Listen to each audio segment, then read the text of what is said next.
再来看台铁伫中秋节连假，因为信号异常并交道无法度正常运作，3天拢有车班误点，佮赶紧甲退休的员工找倒来斗3天。台铁产业工会是表示讲，即卖因为台铁要公司化，内部真无安定，人嘛一直在走，因呼吁台铁应该爱想办法来解决目前的困境。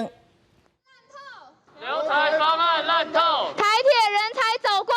伫交通部门口批评台铁的人才流用方案，台铁产业工会15召开记者会，讲根据今年7月底的统计，台铁员工比去年同期减3%，而且根据其他公营企业的经验，未来公司化会阁有真侪人离职。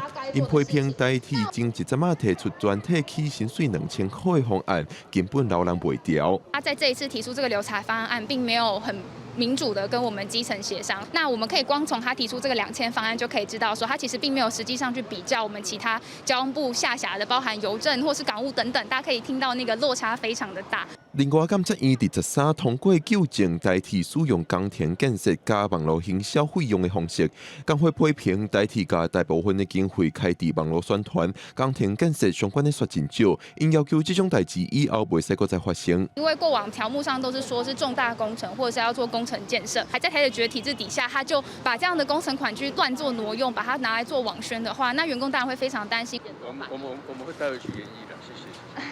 啊，怎么研议啊？记者都在问了，不回答。对啊，要怎么研议？不敢面对工会，不敢面对民众啊！交通部顾家了。交通部伫现场有派人接受陈情，但是并无讲会做什么款的改善，敢若表示会阁再建议。工会伫现场是表达真大的不满。